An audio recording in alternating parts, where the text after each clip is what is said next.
From the studios of Farm Journal Broadcast, this is Ag Day.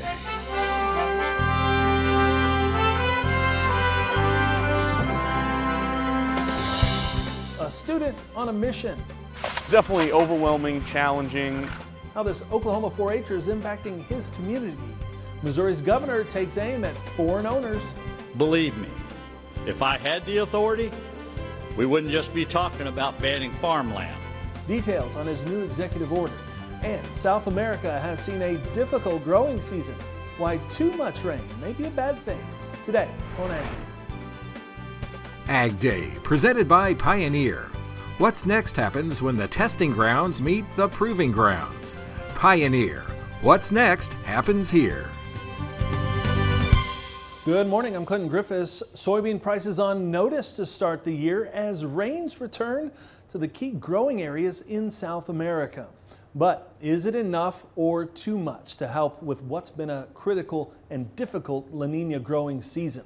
Eric Snodgrass is an atmospheric scientist for Nutrient Ag Solutions. He says this forecast for rain is a sudden switch from the last 3 months where South America has been incredibly dry, especially in the western regions. Models are now forecasting much wetter conditions, calling for as much as 8 to 10 inches of rain in the next 2 weeks. Crops, to be honest with you, I think this is a worst case scenario compared to if it just stayed drier. What I mean by that is you bring in all that rain, it's going to impact some early harvest. But what happens if all of that moisture begins to get recycled? In other words, it sticks around and it makes things wetter for a while. Now all of a sudden you start pushing back the harvest time period, and that's going to just keep pushing that crop calendar such that the safrinha grows in late. So yeah, it's a big wild card in South America. Certainly the markets have responded one way, but I'm not so sure that heavy rains are the best way to go right now. Now, Snodgrass says El Nino reached its peak at the end of December. He says now what's called the MJO is riding on top of El Nino, and that's pumping tropical moisture into Brazil and increasing their chances for heavy rainfall. Michelle Rook has been following this closely all season. And Michelle, these forecasts really seem to be impacting prices here to start the year. Clinton, the soybean market had been holding at least some South American weather premium with the reports of drought in some areas of Brazil. But now the market has shifted to a rain makes grain mentality, and that's going to make it tough to rally soybeans or even corn for that matter unless there's some sort of supply shock soon. Improved weather in central and northern Brazil is trumping lower crop estimates. Crop consultant Dr. Michael Cordonier cut Brazil's soybean crop to 151 million metric tons this week. StoneX slashed production 9 million metric tons to 152.8, below last season's record crop. However, market analysts say it's priced in. The lower crop estimates have been kind of jumping around in the market for a while now. When we went home last week, there was an expectation that there was going to be rain in the drier areas of Brazil going into roughly the 10th of January. Well, that got extended out to the 15th of January. And some of the forecasters are saying we're sort of going to return to more normal growing conditions. As a result, the commodity funds were big sellers in soybeans to start the year, pushing contracts to 6.5-month lows and leaving the market vulnerable. That puts them back short, which they haven't been short for quite a long time now. Yet there are still analysts that say rains may have come too late to help earlier planted Brazil soybeans. 1, 2, maybe 3% harvested in Mato Grosso. The yields are reported to be rather disappointing. And I would guess whatever's going to be harvested, at least in the next 2 weeks, 3 weeks, probably has already seen its damage done. But he says Brazil's soybean crop will need to drop below 150 million metric tons to rally the market. I've been saying for quite some time that the losses in Brazil have to be a minimum 10 to 15 million metric tons in order to move the market higher than what we had. And that's back when it was at $13 a bushel. Brazil's corn estimates have also dropped, with Cordonier at 117 and StoneX at 124.6. That's below last year's 139 million metric ton crop, but there's still time for rain to help the second crop corn. I'm Michelle Rook reporting for Ag Day. Meanwhile, another state is issuing a ban on certain types of foreign land ownership, this time as an executive order from Missouri's Governor Mike Parson. Governor Parson announcing the executive order Tuesday. Now, it impacts more than just China. Now, effective immediately, it bans individuals and businesses from nations designated as foreign adversaries from purchasing ag land within 10 miles of critical military facilities across the state. The order also gives the Missouri Department of Agriculture greater authority and oversight. All foreign ag land purchases will now go through that department.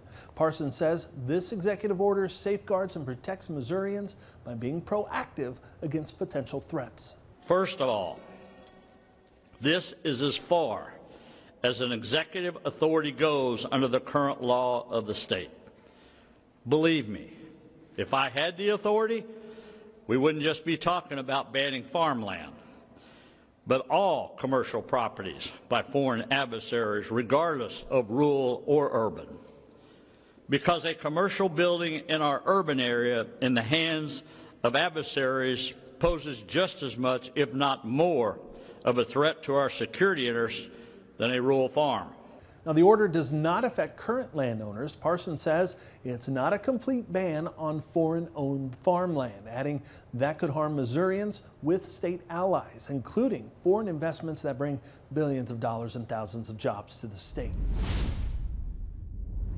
The California Department of Water Resources taking its first snowpack measurements of the year. The team sharing video of its work at the Phillips Station. They found a snow depth of 7.5 inches, which is 30% of average. Overall, officials say statewide snow was just 25% of average for this time of year. They say it's the worst start for the state's watershed in a decade. Here at Phillips last year on the state, we were sitting on almost 5 feet of snow, so vastly different than what we are standing on here today.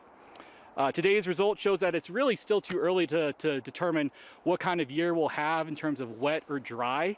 And there can be so many things that happen with our storm systems between now and April when we should see our peak snowpack.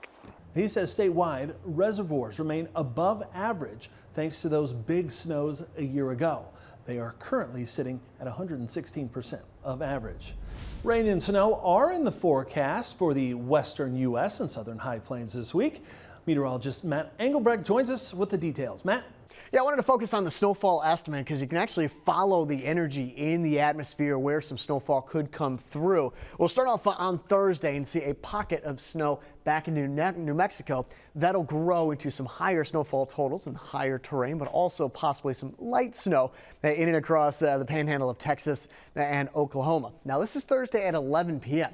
Thursday night and into Friday, that energy is going to translate from the west to the east and result in some wider coverage of light snow in and across the United States. Now, it is worth mentioning that we do have some above average temperatures across the area, which could eat into a good portion of the snowfall totals, especially if we're only expecting maybe a half an inch where you see kind of that white outline. So again, this is Saturday at 7 a.m. As we go into Sunday and Monday, the next system starts to take shape, not only on the East Coast, but across the United States on Tuesday and Wednesday. Go ahead and look at your screen here. A great photo coming in from Jennifer. This is the Champaign County, Illinois 4-H judging team practicing at the feed yard in Wiggins, Colorado. Hunter, Nolan, Olivia, and Morgan are preparing to compete at the Western National Roundup in Denver later this week, along with hundreds of other 4-Hers from across the country. Jen says it was a beautiful day to judge cattle, a balmy 17 degrees when they started, but it warmed up to 27 degrees with sunshine and clear skies. That does make a bit of a difference. We'll talk more about your forecast in just a bit. Cattle hit the reverse button while corn and soybeans try to eke out some gains. Michelle Rook has our midweek markets coming up next. And later, meet an Oklahoma student driven to help others. His incredible journey to making the world a better place in the country.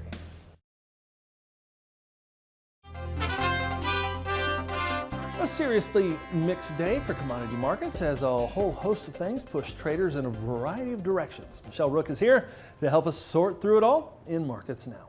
Grains ending mixed on Wednesday. Chuck Shelby, Risk Management Commodities, joining us. And corn and soybeans did see a bit of a recovery after new contract lows in the corn market. But was it just a dead cat bounce? Well, I think there was a point there where you run out of sellers. We had such a sharp break the day before. So it was encouraging to see the market come back around. Maybe we absorbed all the negative news, and it was nice to see it at least close on the positive side. And as we go forward, can we build on that as we move towards the end of this shortened trading week? Yeah, I guess that was my question. You know, we bounced off some technical support areas, but how long do you think that support can hold, Chuck? I think part of it would depend if producers decide to start moving grain or not. Really, the fund money has been the negative in sellers in this market. Farmers have so far held off. They're willing to wait and see if we can get a recovery. So I look at Friday as kind of a telling day whether the market can hold here and move higher as we move into the following week. Yeah. The market also seemed to take out maybe some Brazilian weather premium, watching the weather down there. But did we take out too much premium, do you think, or not? Well, it seemed like it. A lot of inputs are coming in that this crop is smaller. A lot of the trade thinks it is, and it's fairly small. You got to couple that with some rain coming in. How late in the season is it? So I do feel we probably factored in some rain. Maybe it's going to help. The question going forward, is it going to continue to rain or not? Spec still selling in the wheat market. Was the higher dollar part of that too? Yeah, a little surprising that, the dollar had been in decline and it's rallied back pretty sharply last couple of days. Certainly hurts our wheat export business. So it's held up here in the $6 range, found some support, found stuff there. So again, maybe we've done all the damage we're going to do in the wheat. Thanks for joining us, Chuck Shelby, Risk Management Commodities. We'll have more Ag Day coming up.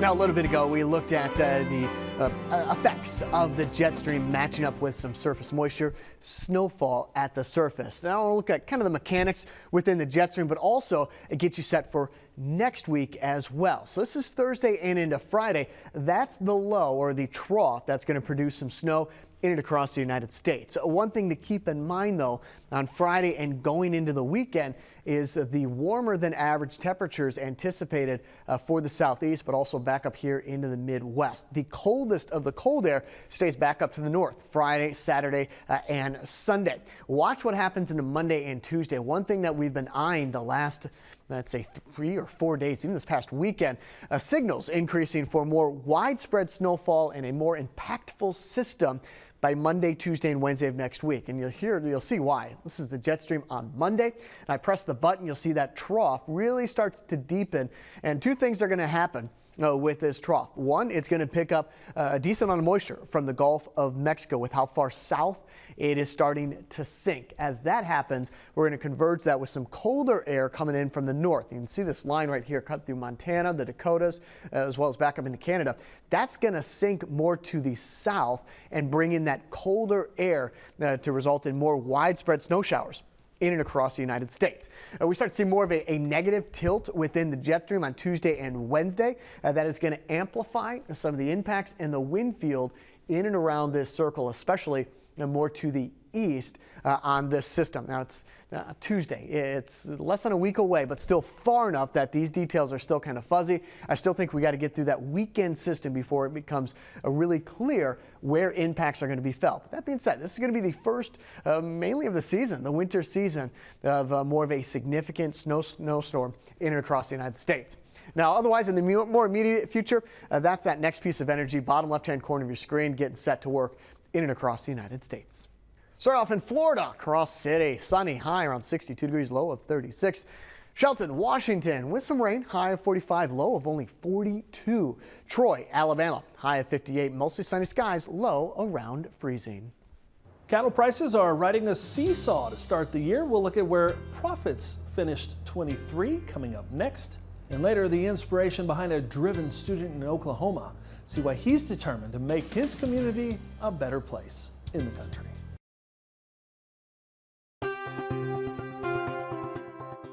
Data from Christmas week shows cattle feeders continue to see significant losses. That's according to the latest information from the Sterling Beef Profit Tracker. Now, it found feeders lost an average of $110 per head. That's now 5 consecutive weeks of negative margins. Meanwhile, packers saw positive margins of $14 per head. Cash cattle last week traded up to $172 per hundred. Packers were very interested looking for cattle. We had great participation from all of them, and some of them were going to be picked up fairly quickly. So I think I was hearing a couple different stories, a few different individuals that had cattle that had been sitting on for a while, but I kind of think the scale's tipping more towards that they still want the cattle. They're still close to the knife. And they had some really good forward sales that they needed to buy cattle for, some of those orders to fill. Cattle sold, according to Sterling, carried a feed cost of $440 per head, which is 22% lower than a year ago. And California's Proposition 12 officially began enforcement this week. The state has now registered some 1,250 producers and distributors, deeming them clear to sell both eggs and pork into the state. The Prop 12 law prohibits the sale of pork and poultry from animals that don't meet the state's animal welfare housing standards. Have you ever met someone determined to change the world? We'll introduce you to one such person next, the story of Oklahoma's Reed Markham and his drive to help others in the country. Drover's Report on Ag Day is brought to you by Neogen. Discover your possibilities and enhance your herd's potential.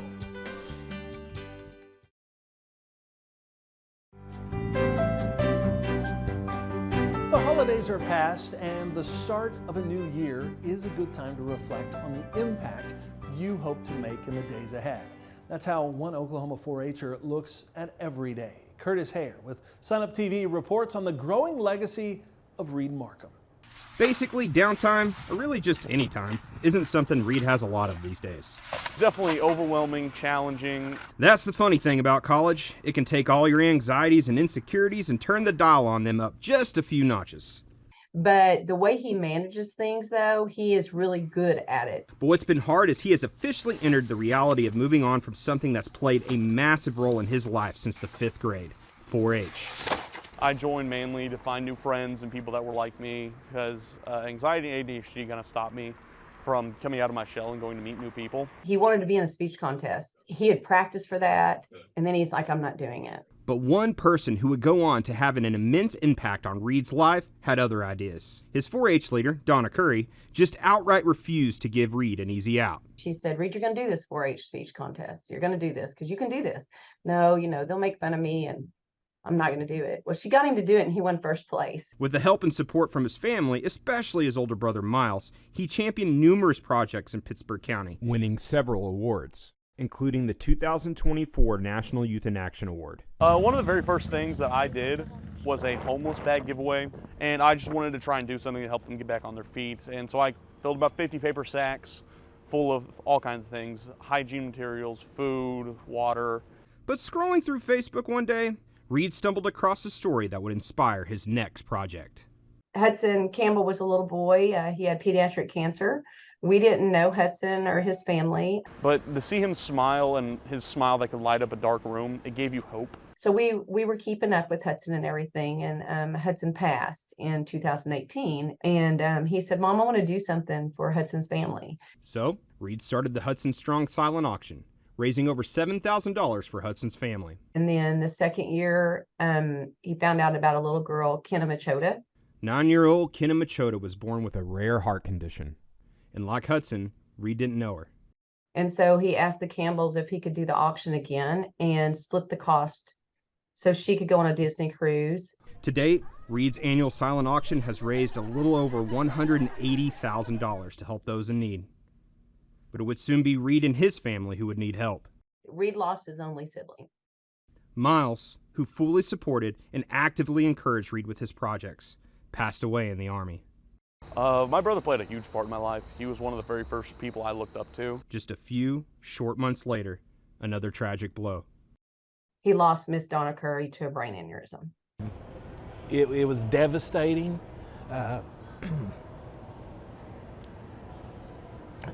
Donna was, she was family.